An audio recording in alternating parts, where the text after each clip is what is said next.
How's it going, guys? It's Prester and welcome back to the episode of the Ethiopia campaign in European Universalis 4, where we are doing all right here. We're, we've just been going the past few episodes, expanding. I haven't really even been talking about the game much. We're going on these, weird tangents, talking about, I guess, more personal stuff related to my interests and my beliefs, my studies, stuff like that. Last episode we talked about, I'd really like to, I think it's fine. Let's give the nobility sworn land. Last time we were talking a little bit about, we started talking about a linguistic concept that I think it has changed my life a lot, at least changed my perspective on language, which is a big part of my life. The idea of prescriptivism and descriptivism, right? The idea that, in general, in language classes, people will... In general, people will tell you that there's a correct way to speak, right? And even in your language that you've been speaking your whole life, sometimes you'll have someone correct you and be like, the whole classic thing of, can I go to the bathroom? Yes, you can. But may you? Right? That whole thing, right? And that's kind of a one example of this is seriously, everyone knows what the person means. And a teacher who does that is just being a dick. Let's be real. But from a linguistic perspective, that's kind of the thing that I mean, right? Is you can, there are, technically, maybe that's incorrect, but native speakers know what you mean, and it's very clear the meaning. It communicates the idea across. Any native speaker in a normal context would know what you mean. So why are we trying to push the norm of, or the in quotes, right, the norm, right, of saying may I, right?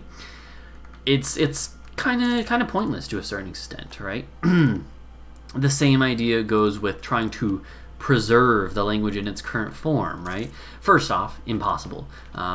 If anyone's ever told you we can preserve the English language and stop it from corrupting, just that's just silly. But the other thing is, who's to say which variety of a language is more worthy of being considered valuable in a general sense, I mean, right? You can definitely say, oh, this variety of language is more prestigious, and studying why it's prestigious or how and stuff, or the perceptions of it, that is a big part of linguistics. But linguists, at least most linguists, and in my opinion most good linguists, don't try to ascribe value to a specific variety, right? You might say, oh, this sample we collected in the field of speech from a person is clearly probably a person who is from the countryside, probably doesn't have as much education. You might be able to tell that. But linguists don't say that with, at least the linguists that I've studied under, I've never heard them say that with any sort of malice intended. They're basically just yeah, so what? I mean, that's just how this person speaks, and they're a native speaker. This is their language. This is their variety of the language they're speaking. And so, and that's, I think, something that is not, that people, if you told that to it, that would trigger so many, so many English teachers in high school who are no, you have to speak this way. This is the only right way to speak. And if you're not speaking this way, you're not a good speaker of English. I guess, I don't think I ever really judged people on the way they speak, even before I started studying linguistics, but especially now, I really pretend rebels, okay. I, nowadays, that definitely changed. I certainly would never think that anymore. Because it is really, that is something that changed a lot for me, or that perspective, the idea, why, the question of what the correct variety of a language is purely a political one. And don't get me wrong, sometimes I'll make fun of something, for instance, my girlfriend is more southern than I am. I am not from the South, even though I grew up there. But my girlfriend is from a southern family. She's grown up in the South. And she doesn't have a strong accent. In fact, most of the time you probably couldn't tell. But she has a bit of an accent with certain words. For instance, like I'm gonna rat her out here. She says like fire, she says fire, fire, and same with tire, she says tire, right? And that's a fairly common thing to hear from like Southern speakers. That's like one of the few things she actually does. So again, like she doesn't really have a strong accent. But the other thing is, like from a linguistic perspective, why does it matter if she has a strong accent? Like it's fine. It's just it's just a different variety of language, and I wholeheartedly believe that. But at the same time, when we're hanging out at home, I'll tease her, right? It's not like I'm that much of a killjoy that I'm like, oh, you can't tease someone that you're close to for saying something funny, right? That's but I wouldn't seriously be like, oh, she's speaking the language wrong, There's a distinction, and especially when you're talking about a friend and just making, or your girlfriend, I think, that's obviously a lot different than if you're an English teacher, telling people like, oh no, that person is not a good English speaker, right? And that seems harsh, right? Like it probably seems like, you might think like I'm being really mean towards English teachers, and not just English teachers, but like language teachers. Even though I'm going to be one, I'm currently training to be one, right? But no, I think it's. I think it is a problem, but I don't think most language teachers do this excessively, and I don't think most do it like with a malintent, right? Most of them just that's kind of just the norm or the general perception of how language is in the world by most people, I think, and outside of like linguistic studies, I think that's in general how it's viewed, is like, oh, like language should be like, we should strive for unity in language. We should strive to standardize language, and a lot of times it serves nationalistic gain, for nationalistic gain. Lots of times it's for the purposes of regimes or countries basically being like, no, everyone should speak the same language. And obviously, if you're from Spain or know much about Spanish history, like this is obviously very common sentiment among people who still are Francoist apologists, but that's a whole other issue. We're not going to get into that today. Now Yemen is allied to the Ottomans. Okay, that's annoying. Ottomans, will you please ally me? No. Your side of the Mamluks. Mamluks are just really pissing me off here. We'll just wait till they're getting beat up. I mean, at some point we gotta go to war with Mamluks, but we are definitely gonna wait on that till the Ottomans are at war with them. In which case, it's actually probably better to go to war with them and co-belligerize the others. Anyways, but no, I don't think most, they're, and to a certain extent, if you're telling, like language teachers and English teachers just trying to do their best to teach kids stuff that is important, right? Like, I don't think that, like, for instance, if you're, like in Spanish, like accent rules in Spanish, right? Like, lots of native speakers might not use accents properly in text. Like, they might not use accents in text messages and even emails. But they still know how to use the stuff. So you kind of have to say, no, you need to know how to use accent rules to be a good speaker of the language, right? So you do need to tell, especially, like, foreign language learners, like, there are norms that do need to be followed, because otherwise you won't be able to communicate, right? There's language standards that do have to be met, obviously, but I don't think that it's necessary for a language teacher to be like, no, this person is just speaking this way because they're ignorant and don't speak the language right. I don't think that should really be a perspective. I think, I don't think any variety of any language is inherently better or worse. The only way that people have those perceptions is just because that's what societally becomes associated with a variety of language, and yeah, I mean, and yeah, and that's, I think that's basically my thoughts on that. Trying to think if there's anywhere else I could go from there with that. Oh, we would inherit them. Yo, that's beautiful. Only 22, but there's a chance. By the way, so what do we need to be doing here? If they're out of the Ottomans, dude, that's so annoying. I don't know. Would the Ottomans defend them? Yes, of course they would.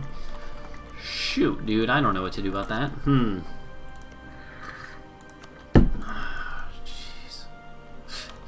Yeah, I mean, that's the problem. Right now, I don't even have anything else to talk about. So we might as well just kind of keep talking about whatever rambly topic I want to. We have a 425 ruler now. Yeah, because we got a regency, didn't we? What am I doing? No, I mean, we can also change that, but no, this is what to do. So anyways, so we have expansion ideas. What's our next idea going to be? We don't have one right away, but we're going to have one in a couple years. I do think we should focus admin because we are ahead in the other two. And we still have some ideas left here. So, anyways, the whole reason I started talking about it is because that is one of the things that I think changed. Is even though I wasn't a huge prescriptivist before. It's not like before I was like, no, everyone speaks English wrong except me now. But there is something to be said where like now I definitely have become a lot more tolerant of being like, or more aware of sort of the things we say in the language classroom setting, right? Like being like, oh no, only these people or poor people or whatever talk like that. No, I wouldn't say something like that. I don't think I might let people know the perceptions of something, but I'm not in general going to be like, don't say that way. Because I have had I'll give an example of a story. One of the professors in my undergrad studies that I don't know, she was fine, right? But she was, you could tell, very prescriptivist. And to be fair, her course was it was a business class, right? It was like basically Spanish in a business setting, right? Where basically the whole class was just presentations and learning how to orate in Spanish better, right? And so there is a certain need for that, right? Telling you what is the standard in the business world, right? But from a linguistic perspective, some of the stuff there triggered me. Like, because I was starting to be more interested in linguistics and considering, and I was already committed to start, I wasn't done with my undergrad studies yet, but I knew I was going to be doing linguistics, and I was starting to switch my mindset a bit. And I remember like one day, like early on in the class, and one of the kids was speaking, and she's like, "Did you study abroad in Argentina?" And this is all in Spanish, but he's like, yeah, I did. And she's like, yeah, I can tell because your accent shows it. And she clearly said that with like a negative tone, like you should watch that. And in my head, I was like, oh my god, like what the hell? Like I guess she's like, not everyone likes Argentinians, but like, and I guess I get it in a business setting. Maybe you want to downplay that, but at the same time, I'm like what's wrong with speaking with an Argentine accent? And again, I think a lot of times that is fueled by nationalistic conflict, right? Like, Chileans will be like, no, we have the best Spanish, and Argentinians have the worst, right? Stuff like that. But there's even perceptions that exist, not even about more that specifically, but stuff like, oh man, it's so expensive. Oh no, I really don't want to have to take it this expensive. We're going to get it soon enough, so if we could find other stuff to spend on, we could do. So Hobio has it, right? They don't have it yet. Because I was thinking, do you get both? No, you only get the most recent one. You might be knowing what I'm thinking. I'm like, we could develop another institution since they happen closer together than normal. Would not be the worst thing in the world. Shoot, dude, I might do that. Ooh, excuse me. I just burped in my mouth. That is gross. I apologize. We can do this. We can do this. Can we get the burgers loyal? Oh, lordy. You guys are going to be unhappy, apparently. That's fine. So this is what we should do before then. We're going to do this. We're going to just develop multiple institutions in here. So anyways, as we'll use all of our Diplo and military.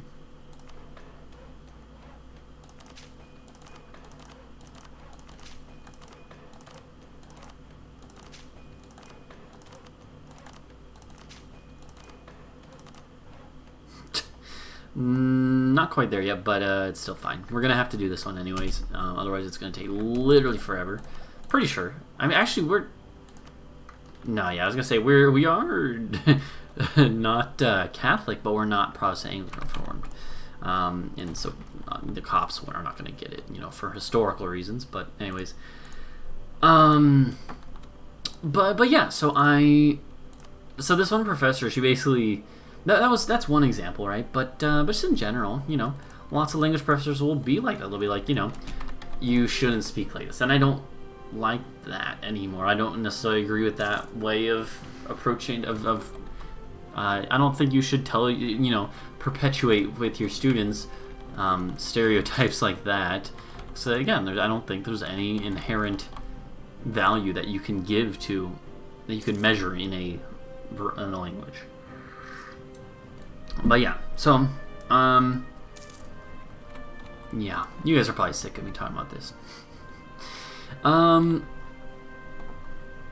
one other thing I'll say is that the reason why I don't think there's any value that you should be assigning to a language or presuming a language has over another, or a variety of language over another variety of the same language, is because in the end, and this is something I did want to talk about more, is the idea of human language, right?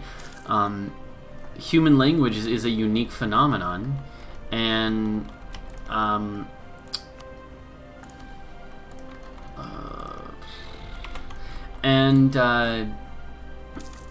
there is not really like every human language, there's this idea in linguistics, which if you have even seen, if you even know a little about linguistics, you almost certainly know about this. There's the idea of universal grammar, right? Grammar in this sense means all the rules of a language, right? It doesn't mean specifically grammar versus vocab or whatever. In this context, grammar means the rules of a language, is the grammar of a language, right? And there's an idea of universal grammar. The idea is that there's a couple different... Most people, I think, in general, accept the theory of universal grammar. I think it's the most widely accepted theory. At least that's what all my professors have told me. That's what the research I have seen says. And it's not yet certain exactly how it works, but the idea is that there is a module in the human brain, or a set of code in the, you kind of say, in the human brain that allows for human language. And we are inherently built in with the capability for human language, not just physically, although that too, but mentally. We have the mental capacity. And there's been a lot of really, really fascinating cognitive studies and stuff, and that have shown that basically, a lot of people think that from the moment, from pre-birth, when fetuses reach a certain point, the vibrations of their mother speaking, and even their father, if the father's close enough, or other people, are picked up by the brain of the infant. And essentially, immediately this brain starts locking in, starting at the basic level of sounds, right? Starts locking in and being their brain, without even trying to, starts thinking, oh, okay, I heard my parent use the zh sound. I guess that's permissible in my language. Obviously, there's no conscious thought process like this, but that's the idea, right? Is that they're this module of the brain, this universal grammar, allows for all the sounds that exist in any human language. But once you start hearing sounds, even though you don't know any of the language itself yet, your brain starts locking in and being like, oh, okay, here's the sounds that are associated with my language. And then after a couple years of age, then you start picking up on other things. And obviously, you're having input from your parents. You're hearing things, and it's funny when I say you're hearing things, right? It sounds like I'm saying you hear voices in your head, like ghosts or something.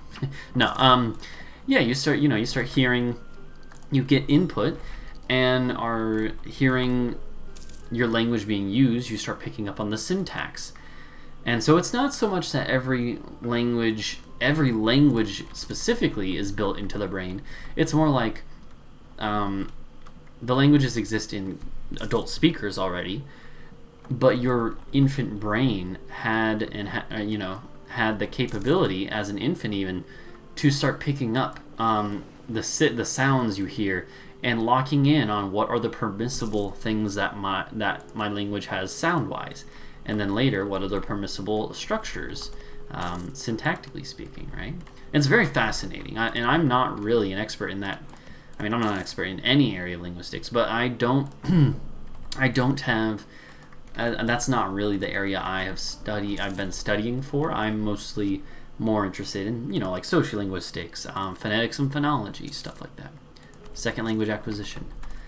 But first language acquisition, which is what I've been talking about, is extremely fascinating. The idea that these sounds are locked in, and our brains are wired for language to the point where it starts working towards whatever language we're hearing, right?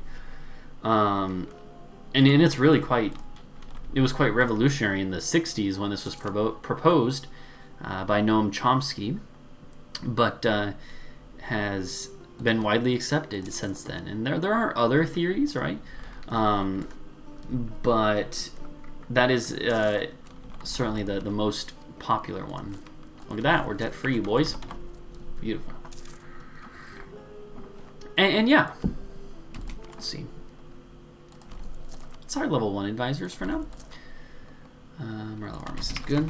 Cool. So yeah.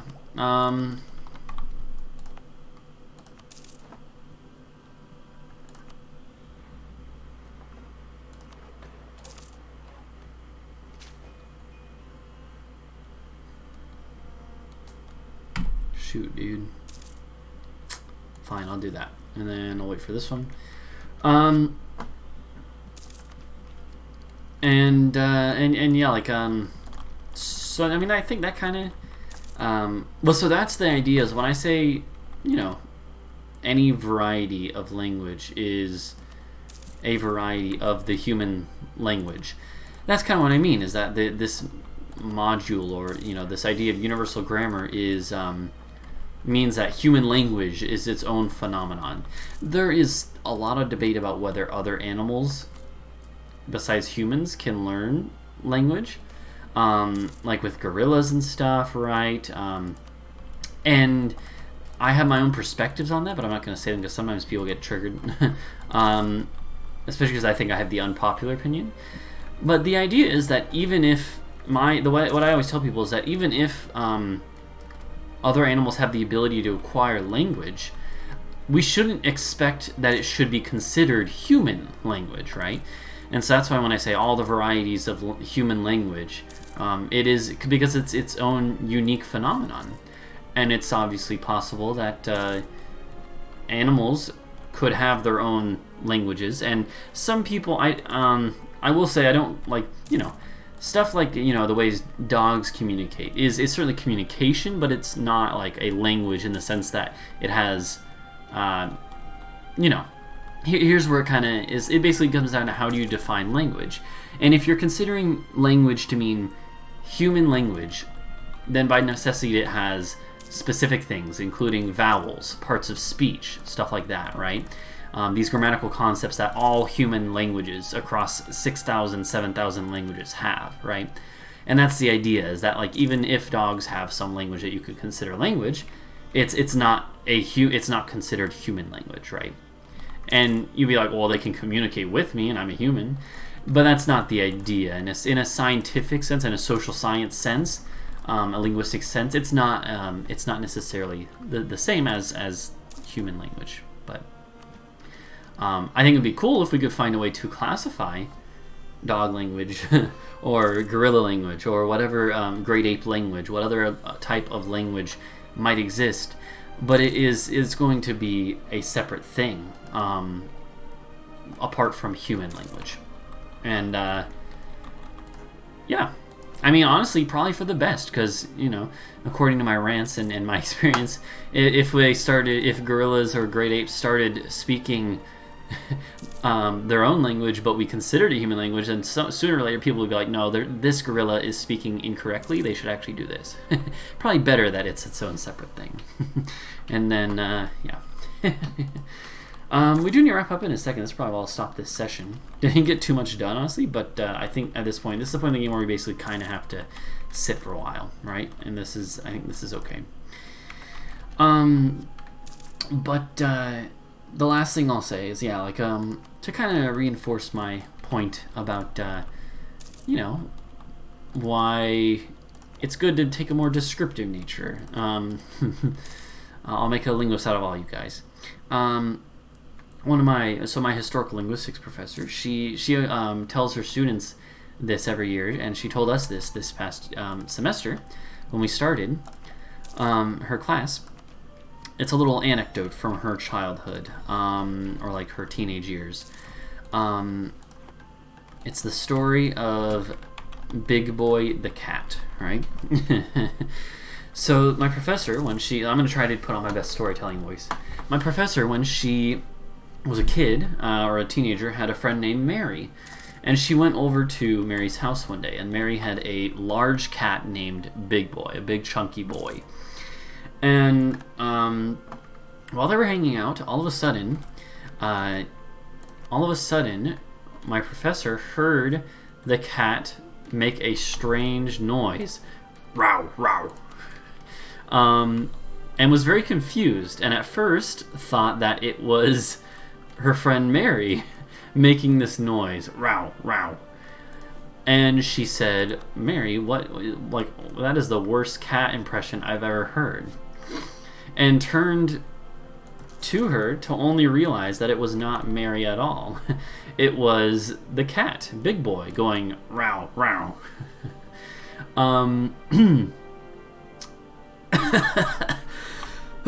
Sorry, I love this story.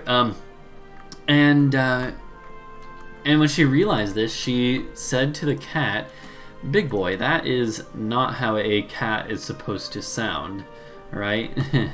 That is not how a cat meows. You're supposed to say meow, meow, not row, row. And then it dawned on my professor that hold on, I just realized I did no. Yeah, cancel that building. Who is she to tell a cat how to meow? She doesn't speak fluent cat, fluent meowese. That's not really, I don't know. So who is she to be able to tell this cat how to meow properly when she herself is not even a native speaker of cat? And so that's the story, but it's it's obviously silly, and but it illustrates the idea, right? Is like how do you determine who is going to tell someone that they're not speaking their own variety of human language correctly, even if you speak the same language, quote unquote, right? Even if you're both English speakers, right? If this person grew up in the countryside and has spoke this way their whole life, and everyone in their family speaks like that, that's their native language, and that's how they speak. And who are you to tell them that they're speaking it wrong? Anyways, that's gonna wrap up this episode. This has been Linguistic Journeys with Poetry Stud. That's what I should call the last 4 episodes. I'm probably gonna wrap up here because I've been talking a lot. I'm a little tired. My throat is actually getting a little scratchy, but hopefully you guys haven't minded too much. Hopefully you'll indulge me in my crazy, I don't know, opinions, I guess. No, I mean, I don't know if they're crazy, but anyways, if you've been watching on YouTube, thank you for watching in the future. I don't know why I'm acting like this is like a stream or something, like on YouTube. I mean, that's the only place you can watch it. Thank you guys for hanging out. I really appreciate it. Hopefully, this is going up. This is being recorded before the first videos even go up. Hopefully the responses has been good by this point. But let me know your thoughts on all the things I've talked about. I really like talking about stuff like this. So, anywho, thank you guys for hanging out, and I'll talk to you guys in the next episode. Bye-bye.